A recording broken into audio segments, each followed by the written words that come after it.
Welcome to 307 News. I'm Leah Steinberg. And I'm Jack Reeser. Coming up in today's broadcast, we take a look at rising housing prices near the University of Arizona. We meet with Team Awareness Combating Overdose, also known as TACO, the University of Arizona Run Club, and a look at what happened last weekend in football. But first, our top story. High rises meet high prices. Let's dive into the details. With the semester coming to an end, thousands of students have already signed a new lease for the 2025-2026 school year. Many are still trying to figure out where to live.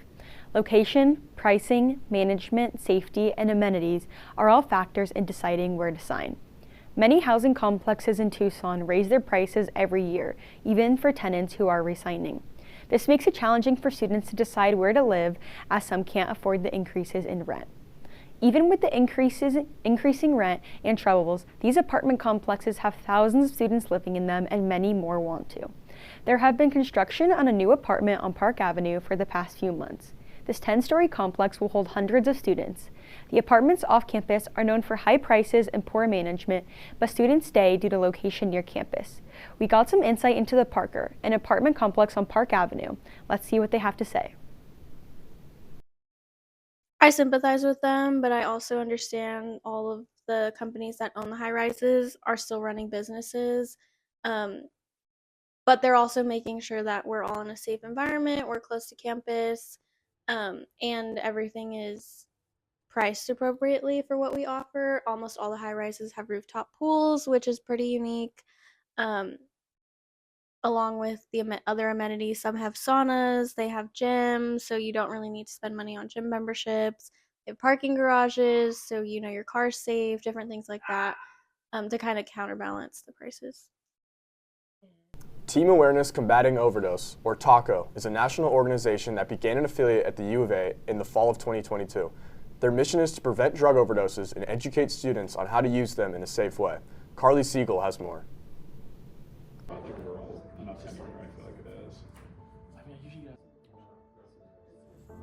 Team Awareness Combating Overdose, or TACO, is a national organization that began its affiliate at the U of A in 2022. They educate students with a harm reduction approach on how to use substances safely.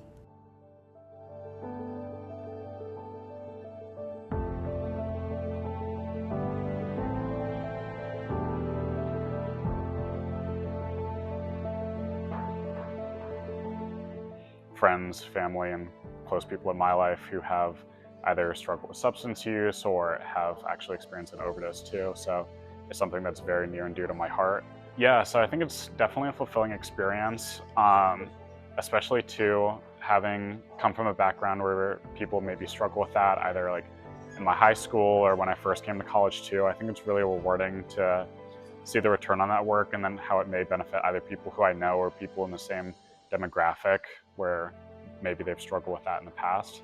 So I had a friend go through drug abuse and I witnessed it for 6 years. And so I went through a lot of mental stuff, not really understanding it and blaming him and myself, but also with this club, it's kind of helped me realize people aren't as educated on drugs.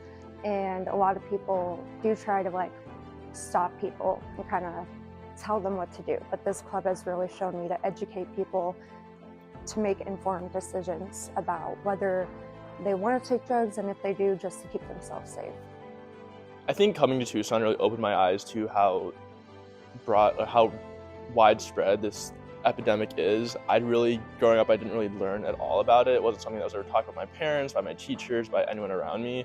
So coming here, I realized that this is actually a real issue and it's affecting people that are, a mile from my house. And what can I do to help them? And I kind of fell in love with the message and all the people that I met in this organization. I kind of grew up in a sheltered community that didn't really talk about this kind of stuff. So coming to the U of A, I really try to educate myself on what's going on and how I can help. And I thought TACO was a great way to get involved. TACO members meet in the Health Promotions Hideaway every other week.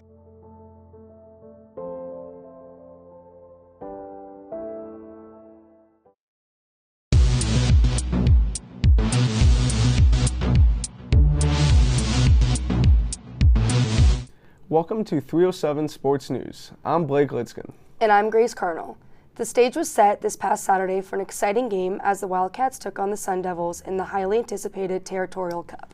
Arizona fell 49-7 to Arizona State in a tough battle. Teteroa McMillan was able to receive his 26th touchdown reception, giving Arizona its only touchdown of the whole game. This game was hard to watch. It just seemed like Arizona was lost when ASU's offense came on the field. I agree. It was definitely an embarrassing game, especially since it was the last one of the season. I was super impressed with Cameron Scatabo as he was just breaking through the Wildcats' defense. For sure, he definitely came to bring the Territorial Cup back to Tempe. Unfortunately, though, Arizona suffered another gruesome injury with wide receiver Devin Hyatt dislocating his ankle. Hopefully he will have a speedy recovery. Something that really shocked me was former Wildcat Jacob Kangaika stabbing the pitchfork in the center of the field at the end of the game, especially since he was playing here just last year. It definitely was shocking, but that's just what comes with an intense game like this. Arizona State will now be going to the Big 12 Championship to play Iowa State to compete for a chance in the college football playoff. Unfortunately, Arizona will not be going to a bowl game as they ended the season 4-8. The athletic director announced that head coach Brett Brennan will be returning for the 2025 season, but major changes will be taking place. The Wildcats aren't running into a bowl game, but there are some fun student-led running clubs here on campus. Here's Leah with more about this club. Thank you, Grace. The Wildcat Running Club at the University of Arizona provides a space for students to build friendships and stay active through weekly runs and community-focused events. Taylor Mason gives us insight. Hi, my name is Kobe Voss, and I'm currently the president of the Wildcat Running Club. So we're an all-inclusive running club from all different backgrounds. Pretty laid back, pretty chill, so anyone who wants to come can join us, and we just like to have fun. We currently meet every Tuesday, Thursday, and also Monday mornings. So 5:30 p.m. on Tuesday and Thursday. Yeah, so it was my sophomore year at U of A, and I had gone a bit without running, so I did cross country all throughout high school and took a big break my freshman year. And I was looking for a community to get involved again, especially somewhat being not from Arizona at all, try to meet new people, and so I joined my sophomore year. My name is Emma Trescott. I'm the vice president for Wildcat Running Club. I initially joined the club when I was a freshman, which was about 3 years ago. The club actually didn't exist when I first came in, and I had a couple friends be like, oh, hey, we're gonna make a running club. Do you want in? So in terms of recruitment, we usually do club fairs. This past semester, we actually did the Bash at the Rec, which was a huge success. We had a ton of people come from that, and we have a lot of our recurring members came from the Bash at the Rec. But in terms of new people joining, we have our website, we have our Instagram, we have our club groups, and we have our club sport group too, which I believe is on their website. I would say my favorite event would be the trash pickups that we do. We do it once a semester. We do it at the same spot. It's the Santa Cruz River Cleanup. And it's honestly a really fun experience. We usually get a lot of people that join, and all in all, it's just a good time. So my name is Scarlett Williams, and I'm a run leader, Wildcat Run Club. So basically what I do is I just lead one of the runs of the week, because we have 3 runs a week. And I lead our longest run, and that's Mondays from 6 to 8 miles at 7:30 in the morning. And I help plan basically different socials and stuff like that too. Like a couple weekends ago on Veterans Day, we did a 7 Falls hike. So just other little fun stuff. I would say for sure, don't be intimidated by speed or by the schedule, because a lot of people will reach out to me and be like, oh, like, what if I can't make it to this run? And I'm like, guys, it's okay. I'm a run leader and I can't go to the Tuesday runs because I have a lab on Tuesday nights and I can't go to some of the other runs either. So it's not like a strict thing. Then also if you're like, oh, I'm going to be too fast, too slow, we sometimes break up depending on how big it is into like different paces anyway. So it's really for everyone, whether you run an 11-minute mile or a 7-minute mile, like, there's still a place for you in the club because it's just so much of a range that it's just nice. It's always great to see students being active on campus. I'm sure they'll be excited to run this week with the sun shining. Let's hear more about the weather from our weather anchor, Jack. Lucky for us, the weather this week is looking warm in Tucson, giving us a nice winter compared to other places experiencing snow. Earlier this week, temperatures were high in the 70s. Today, we're in the mid-70s with clear skies. We had a chillier morning. Around noon, you could ditch your jacket and enjoy the sun. Later this week, temperatures will be in the low 70s with lots of warmth. Get outside because last year we were not experiencing these high temperatures as it was in the lower 60s and only going down from there. But don't worry, you will still experience a little bit of a winter as we head into the new year. That's all I have for weather. Back to the studio. Tucson has a diverse art scene, and the University of Arizona Museum of Art shows off different art Tucson has to offer. News 307 reporter Rory Cunnington takes a deeper dive into the creations of artists in Tucson. Where's this one? This one is, I don't know what to say. So to me, surrealism, as far as the movement is concerned, was a time when artists were really allowing their subconscious thought to take over to create artwork. And even though the movement spanned from the 1920s to the 1980s, I think surrealism is something that obviously is still a large influence and is ingrained in our society in more ways than just art as well. Yes, so the pieces in this exhibition are all from our permanent collection.